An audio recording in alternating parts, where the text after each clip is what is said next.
Pega a Agatha Christie, mistura com um pouquinho de Isaac Asimov e uma pitada de Eu Sou a Lenda e você tem The Last Murder at the End of the World. Segura o coach.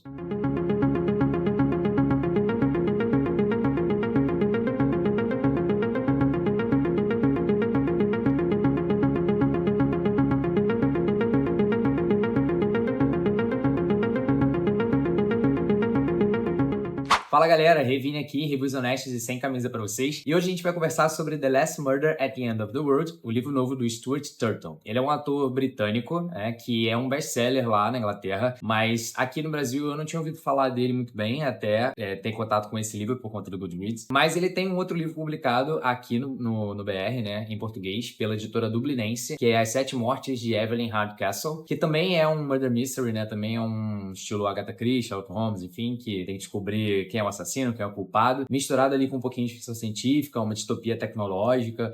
Se você for na Amazon, até eles descrevem o livro como uma mistura de Agatha Christie com Black Mirror. Eu não li ainda, esse primeiro livro dele. É o primeiro livro, foi o livro de estreia dele. E a gente não tem ainda The Last Murder em português aqui no Brasil, mas se você se interessar pelo que eu vou te contar aqui, e gostar da proposta, achar interessante o autor, mas você não lê inglês, não gosta ou não consegue ler inglês, você pode procurar esse primeiro livro dele, porque parece que segue uma temática parecida. Mas, como eu falei, eu ainda não li esse primeiro livro dele. Vai entrar no meu radar com certeza, porque eu gostei bastante do autor. Eu gostei da minha experiência com The Last Murder at the End of the World. Eu acho que ele tinha tudo para ser um livro 5 estrelas, mas ele dá umas derrapadas ali no final. Então, a gente vai conversar um pouquinho melhor sobre isso. Mas antes, sobre o que é o livro e o que eu achei, assim, de um modo geral, num resumo sobre The Last Murder at the End of the World. Bom, para começar, esse, como o nome já tá dizendo, é uma mistura de livro de apocalipse, de fim do mundo, com um caso de mistério, um assassinato em que a gente vai ter que desvendar aí quem é o assassino. Então, ele é um livro mais próximo da Agatha Christie do que de um estilo Sherlock Holmes, porque a gente não vai ter exatamente um detetive ali super sagaz que tem todas as deduções. A gente vai ter vários personagens que vão interagir. Tem sim uma personagem principal que seria ali a nossa detetive, mas ela não é uma detetive per se, Ela é uma pessoa normal da comunidade que vai ser envolvida ali nesse mistério e ela vai tentar, então, descobrir o que aconteceu,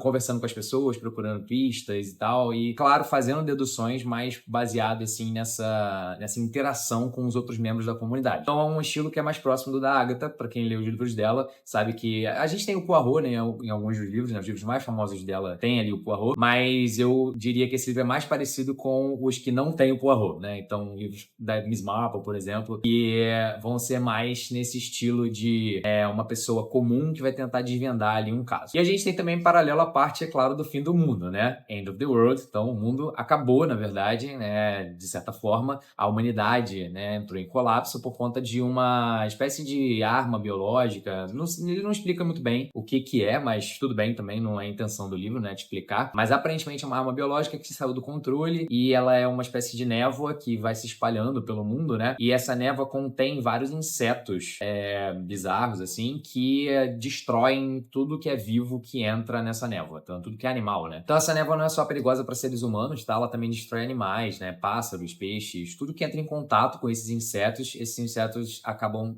destruindo completamente e matando em questão de segundo. E aí, essa névoa se espalhou pelo mundo e foi destruindo a humanidade, a sociedade por onde ela passava, até que sobrou apenas 122, se não me engano, indivíduos, 122 indivíduos comuns e 3 cientistas numa ilha na Grécia. Tem uma tecnologia, avançada ali que consegue proteger a ilha dessa névoa, Mantém a névoa fora da ilha, tá cercando aí. Então, inclusive, da ilha, você consegue ver ali, o limite da névoa o tempo inteiro. Então, é como se eles estivessem o tempo inteiro olhando pro fim do mundo. Isso é uma coisa ali filosófica que vai ser levantada no livro de tempos em tempos. Então, vai ocorrer um assassinato, uma pessoa importante vai morrer numa celebração, durante uma celebração lá, e a gente vai acompanhar uma das personagens, a Emery, que é a personagem principal, tentando desvendar quem que matou essa pessoa. Por quê? Porque quando essa pessoa morre, ela acaba ativando um dispositivo, digamos assim, uma ordem que desliga a barreira que protege a ilha da névoa. Então essa névoa começa a se aproximar,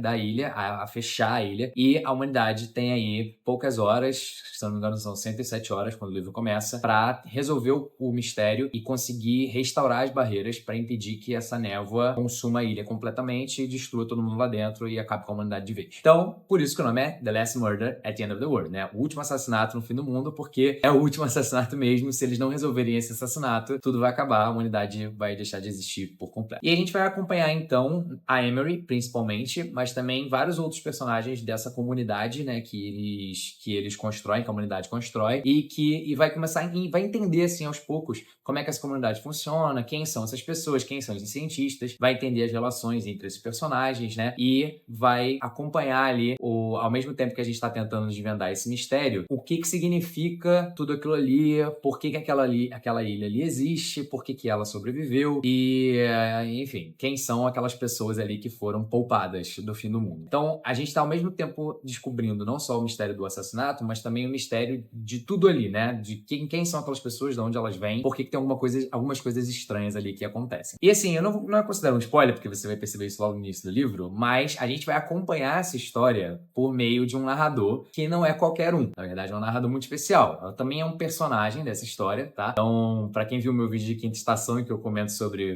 os narradores oniscientes, primeira, terceira pessoa, etc e tal, aqui a gente vai ter também uma brincadeira com esse estilo de narrativa que vai alternar entre uma primeira e uma terceira pessoa. Na verdade, pra ser mais exato, não é que ele vai alternar.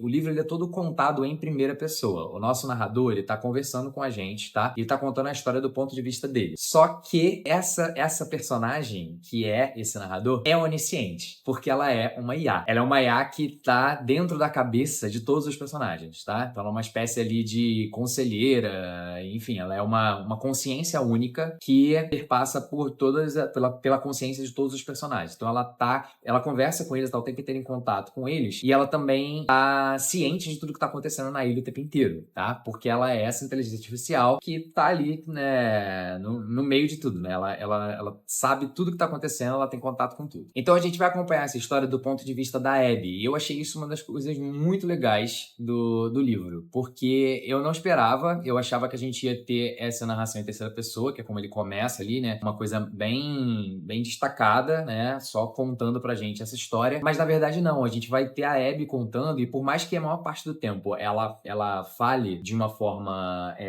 não muito envolvida na situação, porque ela é uma IA, né? Ela não tem exatamente um sentimento por aquilo. Ela tem algumas opiniões, ela tem alguns rompantes, assim, de sentimentos, né? De coisas que ela acha, que ela sente, que ela se incomoda, porque ela é uma IA bastante desenvolvida, né? Isso acontece no futuro, então a gente tem uma tecnologia bastante desenvolvida em relação à nossa atual. Então ela vai dar, assim, uns pequenos pitacos de vez em quando, ela vai dizer pra gente como que ela tá se sentindo. Às vezes vai ter um personagem que vai tomar uma atitude e ela vai contar pra gente a atitude do personagem e ela vai dizer o que ela acha sobre aquilo, né? Ou como ela se sentiu com relação àquilo. Ela vai ficar irritada algumas vezes, ela vai ficar feliz, algumas vezes ela vai ficar orgulhosa. Então, apesar dela não ser uma personagem diretamente afetada pela história e dela ser onisciente, ter essa característica onisciente, né, do narrador onisciente, ela também tem algumas inserções. E eu achei isso incrível, porque é muito bem justificado, né? Não é só um recurso estilístico. Eu achei até que parece até que foi de propósito, né? Que eu li esse livro logo depois de Quinta Estação, porque foi uma coisa que eu critiquei em Quinta Estação, né? O recurso estilístico narrativo, que eu acho que não contribui muito para a construção da história em si, para a narração. E aqui é exatamente o contrário. Eu acho que o autor usa um recurso estilístico, mas extremamente justificado e entranhado ali com o conceito do livro e com o enredo do livro. Então tá tudo muito bem conectado. Não é à toa que a gente tá vendo um narrador que é onisciente, mas também tem opinião, que também tem sentimentos, que também reage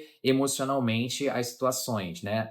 Ele não fica alternando entre a primeira e a terceira pessoa apenas como recurso estilístico, só para poder ficar legal, ficar diferente. Tem uma justificativa que está intrinsecamente ligada ao conceito do livro, está intrinsecamente ligada ao enredo. É muito importante que você tenha essa visão da Abby, tanto da parte da primeira pessoa quanto da parte da terceira pessoa, para que você entenda essa história como o narrador quer que você entenda. Eu também acho muito legal porque ele vai usar para direcionar a gente para certas ideias, né? Certas previsões que a gente pode ter enquanto está lendo o livro e tentar subverter essas previsões, né? Esses tropes, essas coisas que a gente já espera que aconteçam. Então, ele vai ter uns plot twists, né? Claro, durante o livro. E muitos deles eu acho que são fortes, são interessantes, porque a gente está acompanhando a história pelo ponto de vista da Abby. Eu achei isso muito legal e durante a primeira metade do livro, assim, eu tava muito envolvido na história. Tava muito empolgado porque justamente a gente estava descobrindo esses pequenos detalhes ali de como que era a vida deles, o que a Abby Abby fazia, o que ela não fazia, as coisas estranhas que aconteciam, tentando entender ali por que tinha uma coisa, mas não tinha outra, que tecnologias que existiam e quais não existiam naquele mundo. Então, você vai, durante toda a primeira metade do livro, na verdade, o assassinato ainda não aconteceu, tá? Ele vai acontecer lá, não é meio, na verdade, né? Depois de um terço do livro, é onde o assassinato vai efetivamente acontecer. Então, até lá, na verdade, o autor tá construindo com você tanto o mundo, né? A relação entre os personagens, o que eles fazem, quem são eles, porque tem muita interação, né, assim, social. Então você tem o pai, a mãe, o avô e aí a neta. Isso aqui é até um pouco confuso no início, mas ele vai gastar um bom tempo ali estabelecendo essas estruturas familiares, tá? E essas relações entre os personagens, para que ele possa, depois que o assassinato aconteça, resgatar tudo isso e fazer você se envolver emocionalmente com a história. Então eu acho que é uma estrutura muito bem feita, é uma narrativa muito bem pensada, muito legal mesmo. E esse tempo que a gente passa ali com os personagens também é utilizado para poder criar dúvidas na sua cabeça sobre aquele mundo. Então, muitas coisas que você vai parar e pensar, acho esquisito isso aqui, estranho, né? Pô, mas caraca, mas por que eles dormem? Não, mas precisa disso? Entende? Então você vai ficar pensando, tentando entender o que aconteceu e por que as coisas são do jeito que são e quem é que tá mentindo ali naquela história, né? Porque com certeza tem mentiras, tem coisas acontecendo ali por baixo dos panos e a gente só vai entender no final do livro tudo isso. Então você vai criar essa pulguinha atrás da orelha, né? Essas dúvidas durante essa primeira parte do livro. E aí o assassinato acontece e a gente vai entrar efetivamente na solução do mistério. E é aí que eu acho que o livro tropeça um pouco. Eu tava muito mais interessado nos mistérios desse mundo, na tecnologia, em quem são essas pessoas, nas relações entre eles e entre os cientistas, né, que são bastante importantes também na história. Foram eles que criaram essa ilha, né? Eu tava mais interessado nisso do que na solução do caso em si. No início, quando a investigação começa, quando a Emery começa a investigar e a gente começa a adentrar nessa história, eu ainda tava empolgado ali, investido. Tava muito interessante. Só que depois eu acho que ele demora muito pra falar coisas que não são tão surpreendentes assim. O caso demora a ir pra frente, sabe? Você já tá ali fisgado, você já tá interessado no que vai acontecer, só que demora muito pra que alguma resposta sobre o assassinato venha, porque ele vai tentar, né, criar cada vez mais mistérios em volta desse mundo, em volta dessa ilha, em volta do que tá acontecendo. E eu acho que fica um pouco cansativo. Então, minha maior crítica, talvez, desse livro seja o número de páginas. Eu acho que ele devia ser menor, e isso não tem nada a ver com o tamanho em si do livro, né? Vocês sabem que eu leio calhamaços gigantes, não tem problema quanto a isso, eu leio fantasia épica, então livros de 1.000, 1.200, 1.300 páginas, né, Brandon Sanderson, um beijo pra você. Mas não é esse o ponto, né? Não é porque o livro é grande, mas ele é maior do que ele deveria ser pelo que o autor tinha pra contar, na minha opinião. Então ele precisava ser mais editado, eu acho. Acho que podia ter tirado ali umas 100 páginas, que ainda seria muito interessante e eu não perderia o interesse. Eu acho que o que aconteceu foi que começou a ficar tão demorado e tão maçante, tão cheio de mais um mistério, mais um segredo, mais alguma coisa. O que será que é isso? Nossa, mas agora nós temos mais uma coisa que não tinha sido contada antes. Entende? Vai acumulando um monte de coisa que chega um ponto que fica cansativo, fica meio chato. Então, quando chegou ali nos 80% do livro, mais ou menos, eu já não tava mais prestando muita atenção nas intrigas familiares e nas coisas que iam sendo descobertas, e eu não tava mais muito interessado, na verdade, no assassinato. Eu não queria mais saber quem matou, não importava mais, sabe? Assim, já tinha demorado muito pra me dar essa resposta e pra chegar em alguma conclusão interessante. Eu só queria continuar lendo pra poder saber, obviamente, o que ia acontecer e os segredos do mundo. Eu queria saber as respostas pra aquelas perguntas que foram levantadas pra mim lá no início. E é claro que a gente vai ter algumas respostas que vão ser dadas pra gente aos 45 do segundo tempo. No epílogo vai responder algumas coisas e tá tudo bem. Livros em geral, assim, né, de mistério, vão deixar o mistério pro final, afinal é o que tá te segurando ali, né? Então eu entendo, mas eu acho que ele poderia ser bem menor, poderia dar uma cortada aí, pelo menos umas 100 páginas, e ele ainda seria incrível e seria muito mais interessante, menos cansativo. Eu acho que seria mais proveitosa a leitura. Dito isso, livrão, acho que é muito bom. Talvez a nota final não seja tão alta quanto vocês esperam, pelo que eu tô falando, mas é porque eu acho que todos esses quesitos, né, vão se somando ali pra acabar minando um pouco a experiência do livro, dar uma pequena decepcionada, já que o início é tão bom. Então, assim, eu acho o início tão interessante, eu tava tão investido no livro, que o fato dele ter dado essa queda, né, depois ali da metade pro final, bateu muito, eu senti muito, sabe? Eu falei, poxa, Sacanagem, podia ser bem melhor. Mas eu ainda assim indico The Last Murder at the End of the World. Eu, como eu falei, fiquei interessado na escrita do autor. Vou ler o primeiro livro dele, que tá em português, né? Então vou pegar ele em português. Inclusive tem umas capinhas muito bonitinhas. Eu não conhecia essa editora. Ela tem uns livros com umas capas coloridas, assim, bem legais. Bem legal pra botar na estante, você até compra físico. Então curti muito o estilo do autor, o estilo da história. Eu vou continuar lendo coisas dele. E indico pra você que gosta de ficção científica, gosta de mistério. Você vai ter os dois aqui. Eu acho que você vai ser mais feliz se você for pela ficção científica do que pelo Murder Mystery, né? Do que pelo assassinato, tá? A parte do detetive. Mas não acho que você vai também achar ruim se você gosta de detetive, de histórias de detetive. Você vai achar interessante também, eu acho, apesar de ser um pouco cansativo, como eu falei. Mas se você gosta da ficção científica, dessa coisa do fim do mundo, dessa coisa da tecnologia, do fim da raça humana, da evolução da raça humana, eu acho que você vai curtir bastante o livro e vale a pena dar uma chance aí pra The Last Murder at the End of the World. Antes de a gente entrar nas barrinhas, uma coisa legal que eu quero comentar aqui, eu ouvi esse livro, né, em audiobook, na Audible. Não tá no catálogo da Audible, você tem que comprar ele extra. O audiobook tá menos de R$30, o e-book tá 50 e pouco, então eu achei que valia mais a pena pegar o audiobook. E valeu super a pena. O audiobook desse livro é muito bom. A narradora é ótima, ela, né, tem entonações ali diferentes dos personagens, ela interpreta ali bem os personagens. Tem uma narração bem cadenciada, até quando ela faz a voz da Abby, ela imprime ali uma certa... Uma coisa meio mecânica, né? Uma coisa meio menos emocional ali, né? Mais parecendo uma IA, né? Aquelas vozes mais robóticas. Não robótica no tom, né? Mas enfim, mas no jeito de falar. Eu gostei muito, achei que o audiobook é muito bem gravado. Tinha momentos, assim, de tensão em que a narradora imprimia, né? A tensão, assim, no momento. Vale a pena, tá?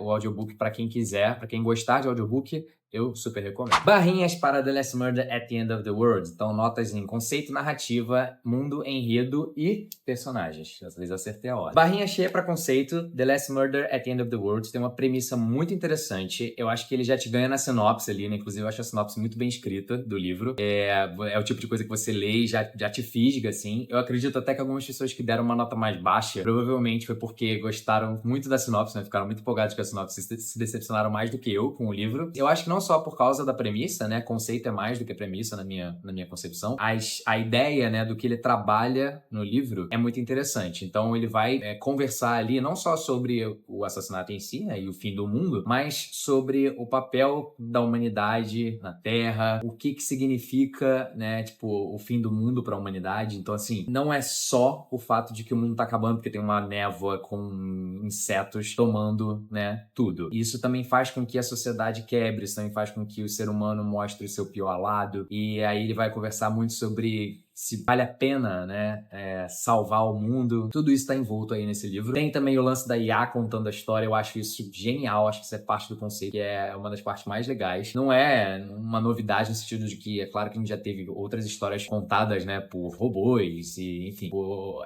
inteligências artificiais. Mas eu acho que aqui tá tudo muito bem conectado, sabe? Tipo, não é à toa que essa IA tá te contando essa história. Não é à toa que essa IA tem essa presença. Não é à toa que esses personagens fazem o que fazem, que eles têm as características que eles têm. Então, todo o conceito do livro, pra mim, é muito bem pensado. O autor realmente fez um ótimo trabalho de pré-escrita, né? De bolar essa história. Então, barrinha cheia, muito bom, The Last Murder. Narrativa, barrinha cheia pra The Last Murder at the End of the World também. Eu vou pontuar aqui de novo que foi muito peculiar eu ter lido esse livro logo depois de Quinta Estação, porque tudo que eu critiquei na narrativa da Quinta Estação é o que eu falo bem aqui, né? É o que eu elogio nesse livro. Eu acho que a narrativa é muito fluida, é muito bem feita, assim, ele tem momentos ali das frasezinhas de post-it, tem momentos mais bonitos ali, né, que ele vai se preocupar um pouco mais em florear as palavras, mas a maior parte do tempo ele vai se preocupar em te dar uma história interessante, te contar mistérios, em te plantar dúvidas, em te dar ali respostas também, né, salpicadas ali ao longo do livro. Ele também vai se preocupar em te falar como os personagens estão se sentindo, ele vai se preocupar em você entenda que esses personagens, que você tá vendo essa história, né, vividas por esses personagens. Eu acho que isso é um ponto muito importante que eu senti falta na Quinta Estação, é que, como eu falei lá, né, parecia que eu tava lendo uma sequência de fatos apenas. E aqui não, aqui parece que eu tô lendo personagens reagindo a situações de verdade. Então acontecem coisas, né, você vai ver os fatos, mas não como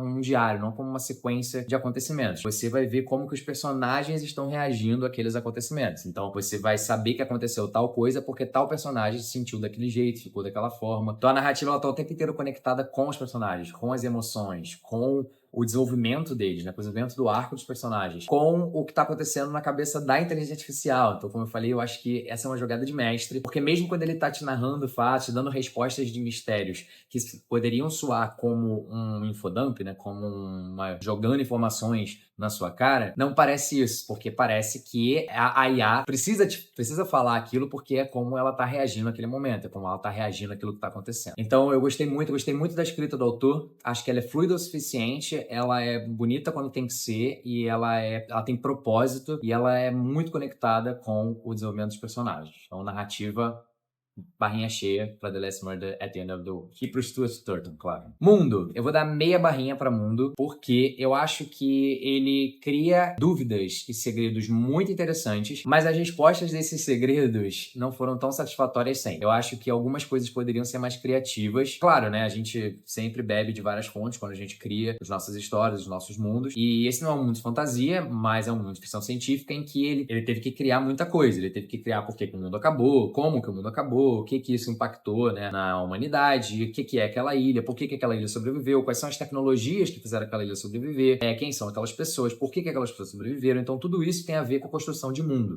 Não é só a parte do enredo. O enredo, ele vai ser importante no desenvolvimento da história, né, mas toda essa parte anterior, assim, né, digamos assim, do background de tudo, eu considero como uma construção de mundo que é muito bem feita, é bem legal. Então, enquanto ele tá te apresentando isso com aquela pitada de mistério, com aquelas dúvidas, com aqueles segredos, é muito interessante, o mundo é muito bem construído. Só que aí, quando ele vai te dar essas respostas, em algumas situações eu senti que tem algumas coisas que são meio furadas, assim, o mundo não é tão coeso quanto eu achei que fosse. Tem algumas coisas que você vai descobrir bem no final que eu acho que não foram muito bem trabalhadas ao longo do livro, senão são respostas muito satisfatórias para as perguntas que foram levantadas. E algumas coisas parecem ser serem facilitações muito grandes desse mundo. Então era um mundo que parecia muito rico e que no final talvez não seja tão rico assim. Então por isso eu vou tirar aí meia barrinha. Eu também acho que ele cai em alguns clichês assim no final. Algumas das respostas que ele dá era o que eu esperava, elas acontecem. Tudo bem, nem sempre o autor tem que ficar surpreendendo a gente o tempo inteiro. Na verdade, eu vou criticar isso no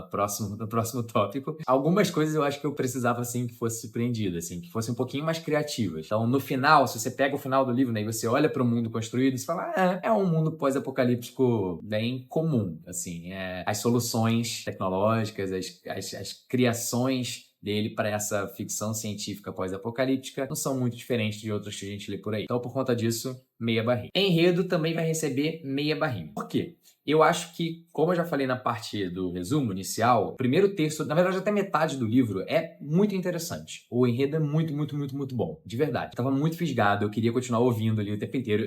Eu ouço na academia, né? E eu terminava de malhar e eu vinha pra casa e falava, putz, eu quero continuar ouvindo, sabe? Assim, eu não quero parar de ouvir porque eu terminei de malhar. E aí eu ouvi enquanto tava fazendo minha comida, enquanto tava comendo, enquanto tava fazendo um monte de coisa. Então eu realmente fiquei muito interessado pelo enredo do livro. Eu acho que ele tem uma cadência muito boa até metade do livro. Depois, como eu já comentei, começa a ficar um pouco maçante, um pouco repetitivo, e eu acho que vai perdendo força ao ponto de que eu pensei em tirar bastante ponto, assim, né, da nota final do livro, e talvez dar a barrinha até vazia pro enredo, mas seria injusto por conta dessa parte inicial. Só que eu quero fazer mais um comentário aqui sobre o enredo especificamente, que eu acho que no fim, né, conforme vai chegando bem pro final do livro, ele entra num frenesi de plot twists, sabe? Ele fica tentando te surpreender, assim, com reviravoltas, uma em cima da outra. E sabe aquela coisa, tipo assim, não era isso que você tava achando, era isso? Não, esquece, não era isso, na verdade era aquilo. Não era nem aquilo nem isso, na verdade é isso aqui que é mais interessante do que aquilo, sabe?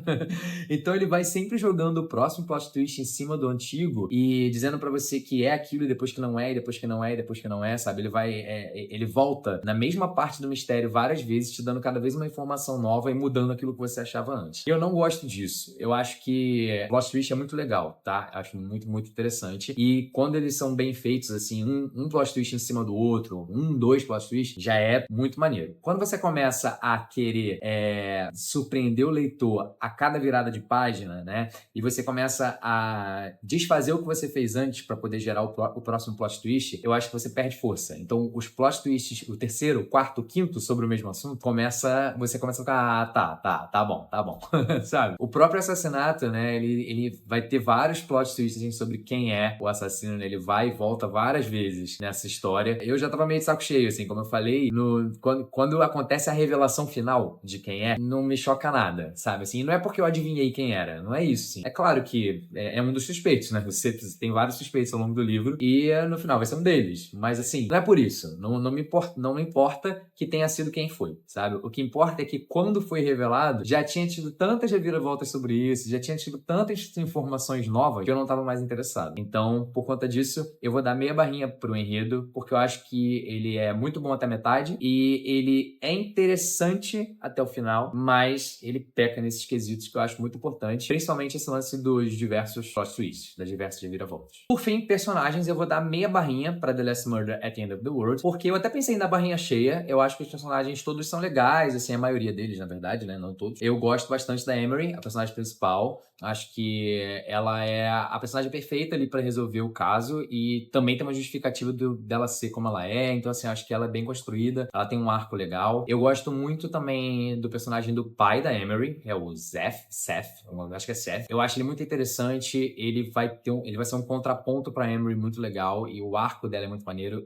A Emery é muito questionadora, né, e ele é exatamente o contrário, ele é aquele cara extremamente complacente, né, ele venera os cientistas, né, então ele acredita em tudo que falam pra ele. Esse contraponto entre os dois eu acho bem construído. E eu também acho que ele é um personagem bastante tridimensional, assim. Ele tem esse lado, mas você vai ver ali essa confiança dele sendo minada aos poucos. Você vai ver como que ele reage às coisas e às coisas que vão acontecendo, né? Eu acho muito legal ver essa evolução dele. Gosto das personagens dos cientistas, exceto por o Hephaestus. Eu acho ele um pouco unidimensional demais. Até o final. No final tem um lance lá que acontece que eu acho que dá um crédito pra ele, mas de um modo geral ele, sei lá, ele é o troglodita e só. Então assim, acho legal, por isso pensei até em dar barrinha cheia pra personagens, mas eu também acho que você acaba ficando muito confuso em certo momento com relação à quantidade de personagens. Tem muitos personagens que não são muito importantes, são personagens secundários ali, mas que eles vão sendo citados muitas vezes na história e alguns que até fazem muito parte da história. Você tem, por exemplo, a Clara, que é a filha da Emery, que assim, ela é importante pro desenvolvimento da Emery, mas eu acho que ela é uma personagem meio sem graça, assim. Ela é unidimensional, ela não tem muitas coisas a falar a favor dela ali. Ela é quase um Watson ali pra Emery, só que o Watson é mais interessante. O Watson tem opiniões ali, né? Ele vai ser importante ali na história. A Clara, claro, ela é importante, mas eu acho que ela é um pouco apagada, assim. E aí você tem outros personagens também que giram ao redor ali. Puxando de memória aqui alguns nomes, a gente tem Magdalene, a gente tem Mattis, a gente tem a Niema, que é outra cientista, a Thea, que é outra cientista, a gente tem o Ben, a gente tem o Charco, a gente tem o... Enfim, tá vendo? A Jill...